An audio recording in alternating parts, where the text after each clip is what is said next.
On today's episode of Barn Find Motorcycles That Follow Me Home, today we have a 1970 CB450 in this beautiful candy blue. This motorcycle has been parked for 20 years by the previous owner, and today we're gonna get it running.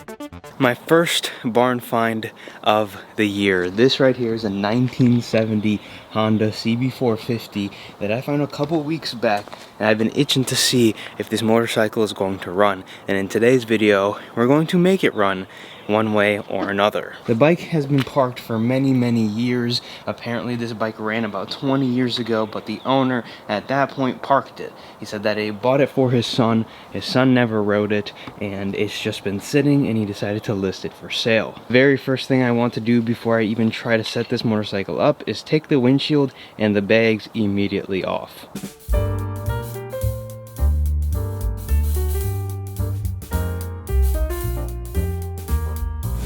So as viewers of the channel will know, this is not my only 450. I actually have another one right here, which, well, there's some other things associated with this that we'll talk about at a later date. This is actually an earlier CB450, smaller headlight, different seat, a couple of different cosmetic things. Internally, I'm pretty sure that the motors are all the same. The only thing I noticed about this bike is there's a lot of oil right here, probably sitting on a side stand for 20 years. This seal ended up giving up, and well, it just started leaking oil. It's missing a couple of weird things. It's in pretty fair condition. The chrome isn't the best, but that's kind of what you expect when a bike sits for so long. Let's take off all the accessories and really see what we're dealing with.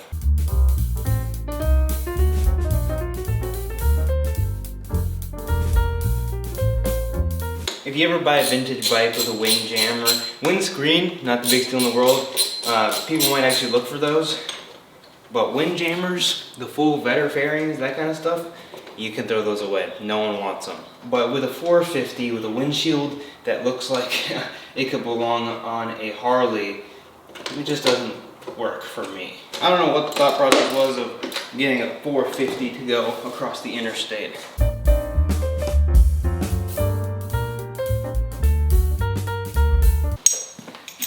Look at that.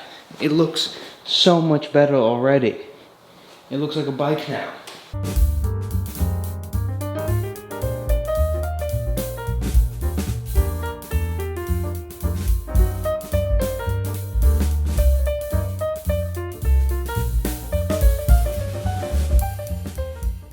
You know, anytime I buy one of these bikes, I always take off all the extra junk. If you're wondering why, I don't like how it looks, and having the bike back into its original form makes me like the bike more, and then makes me want to work on the bike. Before, I was like, whatever, it looks stupid. And it did. It looks stupid with the windshield. I don't care what you say. This bolt actually does go to the engine brace, so I have to put that one back in, because that is actually OEM Honda, which is good. But it did scratch that plate up, which is not good.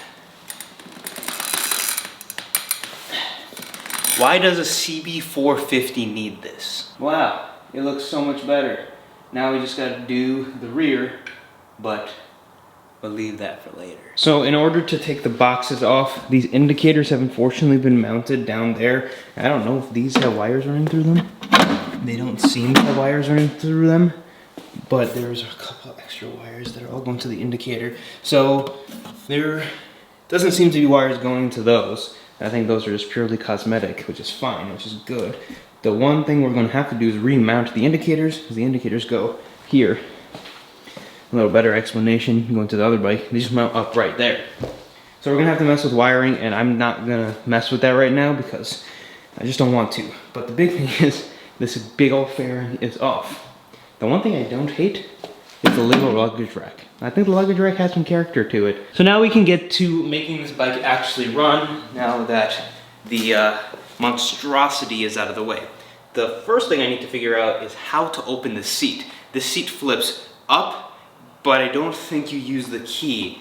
I might have to call my dad. He showed me one time, there's like a little latch or something somewhere. I don't know how he knew that, by the way. He's like, oh yeah, you just pull this latch and it flips up. Right here. I suppose he's had more experience with these bikes than I have. So here's a charger. The bolts are in here for everything. It's a little crusty, but it's not too bad. I'm gonna take all of this out. These bikes were barn finds, like legitimate barn finds. Most of the barn finds that I say are barn finds are real barn finds that I found in barns because we have that here in Wisconsin.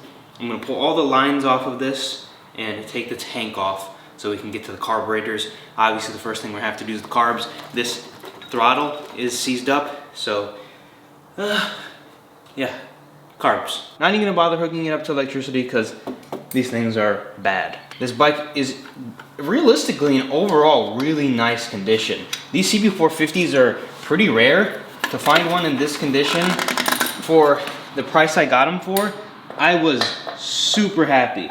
And I say got them for because this was actually a 2-for-1 deal. And you might have spotted the other bike earlier in this video. We'll get to that one in a second. I did take some penetrating oil and I sprayed like the carburetors and the things I knew I'd have to get to. The one thing I didn't think of was to spray these little lines. Okay.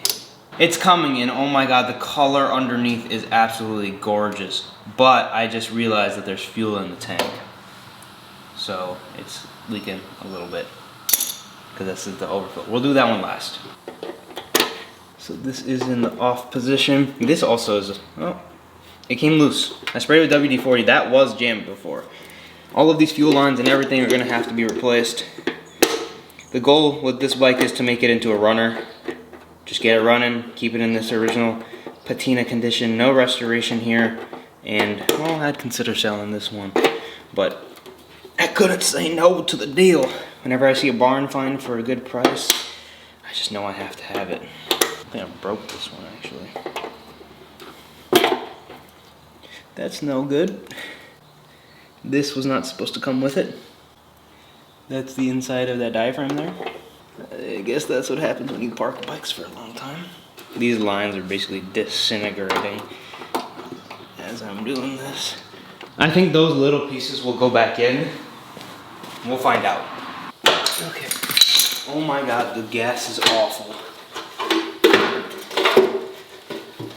Okay. Nice and easy.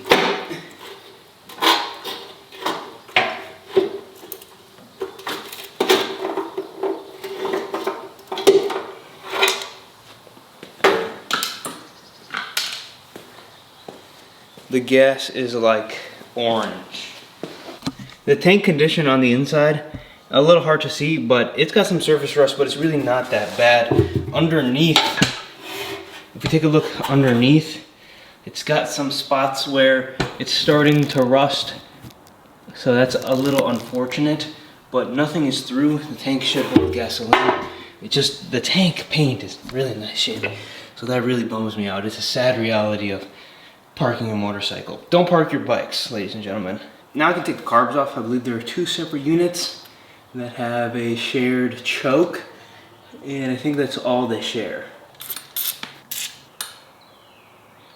You can see me hit on the linkage trying to open up that throttle just a little bit. The reason I needed the throttle to open was so I could take the throttle cables out. And well, I just couldn't get it out. I took a break for a few days and came back at it with my dad. Started with the left side, took the whole intake and filter out, and then eventually did the right side as well. My dad played around with it a little bit and just kind of hitting it back and forth, freed up the sides eventually, and he was able to get the cable out and eventually the carburetor out as well. The thing about this carb is the choke actually joins them, so you have to disconnect one side of the choke in order to get the carbs off of the bike at all.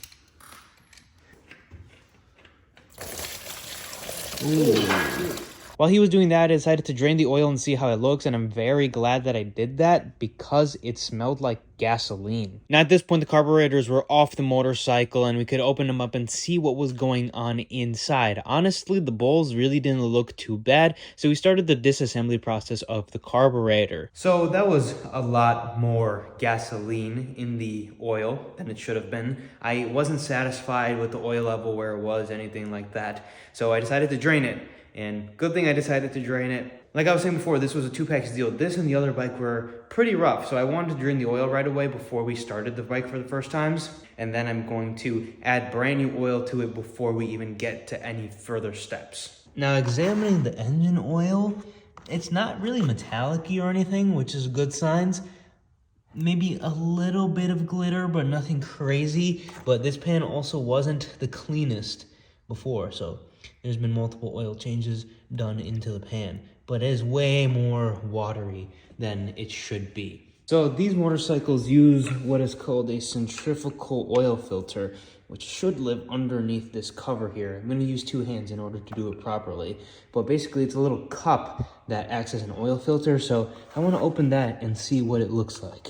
Moment of truth.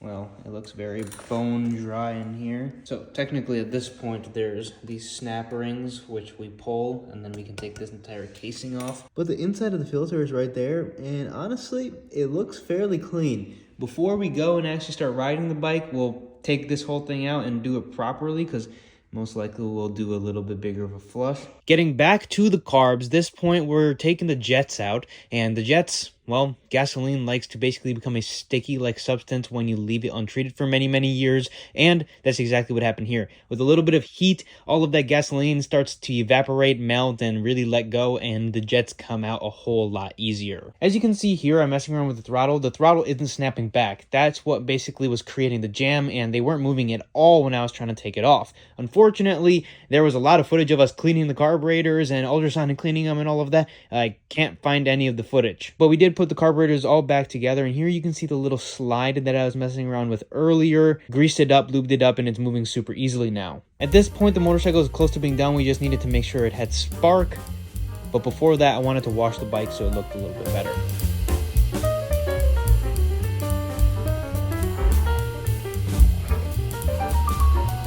Laid it on fairly thick. I'm gonna let it sit for just a second, let it eat through some of all the stuff that's on it. I might use degreaser, like a Dawn dish soap on something that's been sitting, especially all the oil stains on the engine. Might end up cleaning it up quite nice, but let's see how it comes out. This is just to make it workable, so our hands aren't getting super, super dirty every time we touch this thing, but wow, it just looks so good. Now, while we were checking spark and messing around with getting the bike started, my dad messed around with the points. And actually, these motorcycles don't have like a specific gap you have to take them to, and he actually messed it up.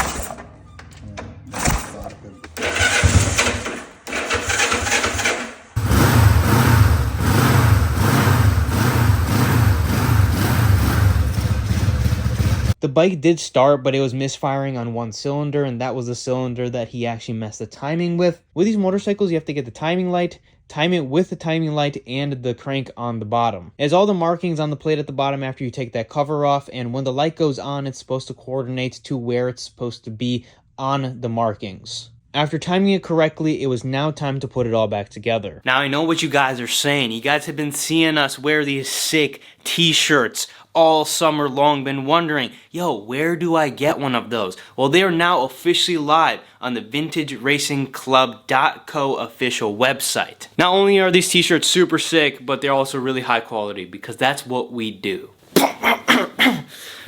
Buy your t-shirts now! So I've got the bike here in the other shop. Don't worry about the aerial. We'll talk about that later. Right now what we need to do is we need to hook the tank back up to the bike. I have new fuel lines for it, but also we gotta clean the fuel petcock out. The inside of the tank honestly doesn't look too bad. It's a little rusty and corrody in there, but it's not like...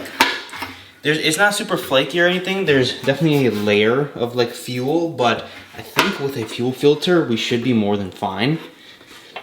I really don't think that the inside of the tank is bad in any way, which is a surprise actually. I am done dealing with rusty tanks. It is the worst thing.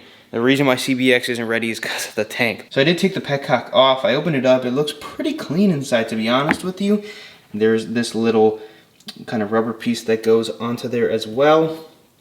So what I'm going to do is I'm going to just run this in the ultrasonic cleaner and hopefully just get all the stuff out of it. This is fine for now, so I'm just going to run this in it and hopefully it'll just clean it up and make it run a little bit better. The fuel line's supposed to attach to two little metal pieces that stick into here. Not sure why they designed it that way, but those fell off when I tried pulling it, as you guys saw earlier in the video. So what I need to do right now is find where those are and figure out a way to get those back in and see if they leak or not. I'm gonna pressure fit them for now, and if that doesn't work, we're gonna have to get some type of gas sealant, and hopefully that should do the trick. So I just popped the bottom of this bowl off, as you can see here, just a simple 10mm at the bottom. This honestly looks really clean on the inside.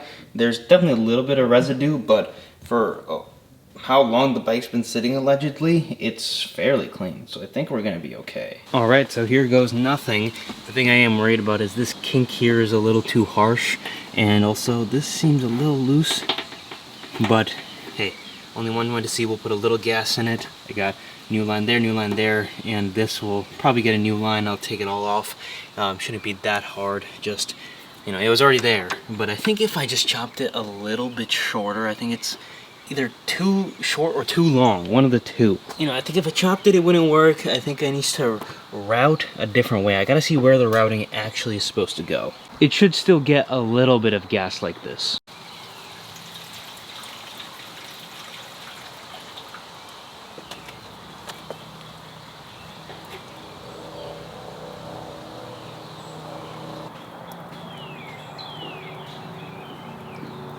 I shouldn't have put that much gas in. Okay, so we've made some minor adjustments now, and I think this should be it.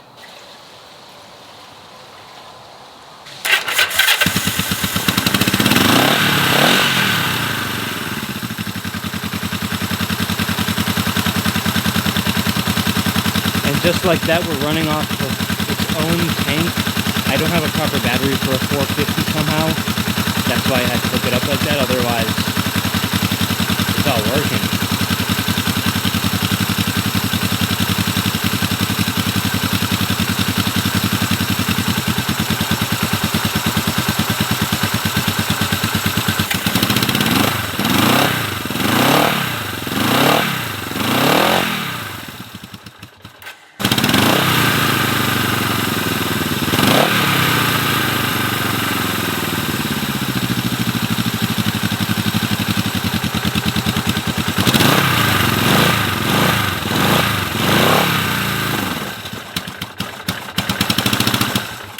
Seems like to me a minor adjustment needs to be made in the fuel lines and the petcock. It looks like there's not full fuel coming. Both cylinders are running, and under throttle they're running fine. I don't think it's a carb adjustment thing. I think it's just a fueling problem that when I turn it on and off, it seems like it's getting gas intermittently. So fingers crossed, I think that's the problem. But I can't end this video without taking it for a ride. We're so close. I'm gonna do a backyard ride, obviously, but I want to ride the bike for the first time. And then in the next video, we'll fix all of the wonky stuff with that. The goal was to get it started and the bike runs, but it doesn't quite ride, but we're gonna try it. So here we go. I don't think these bikes like to run without battery.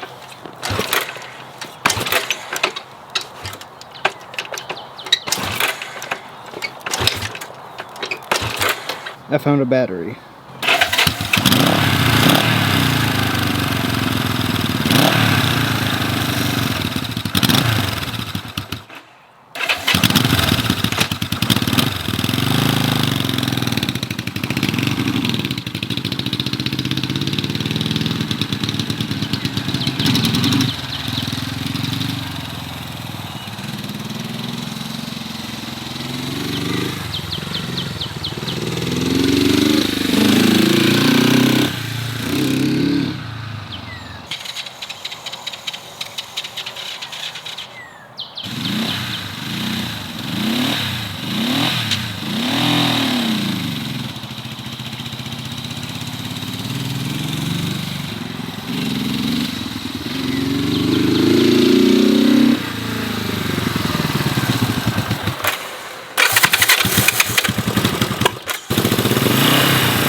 while we rode it.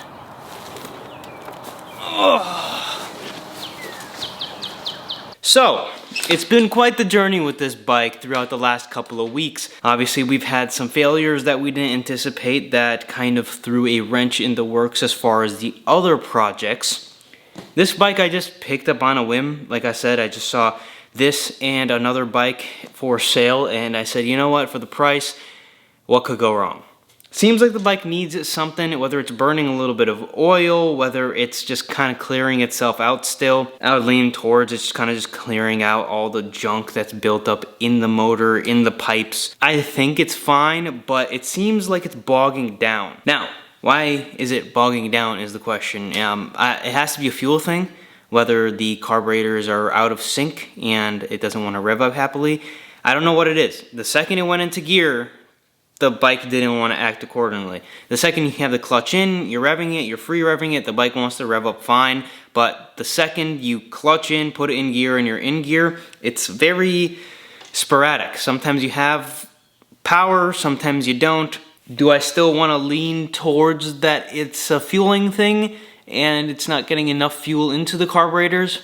Could be. It very well could be. So I'll have to dig into it a little more. I'm just happy I got to take it around, you know, just a quick little spin there. Didn't hurt the bike in any way. I mean, it kind of just taught me and told me that it needs something else. I honestly was hoping that this would just be running with all of the work we did, but it's not. There's still something else, unfortunately. It needs a proper detail. All the chrome and everything on the bike I think will come out really, really nice.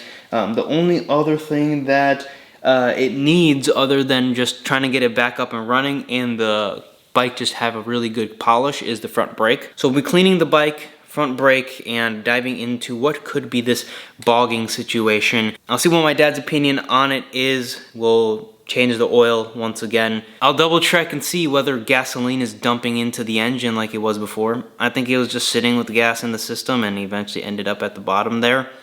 But we'll double, triple check everything and make sure that this bike is good. I'm calling this done and running for now. I'm gonna dive into a different bike and we'll come back to this in the next couple of weeks. We're gonna call this video quits for now. That's all I have for this one. If you guys did enjoy, leave me a like, subscribe to the channel, and as always, I'll see you guys in the next video. In the next video with this, we will be riding it on the streets at the end.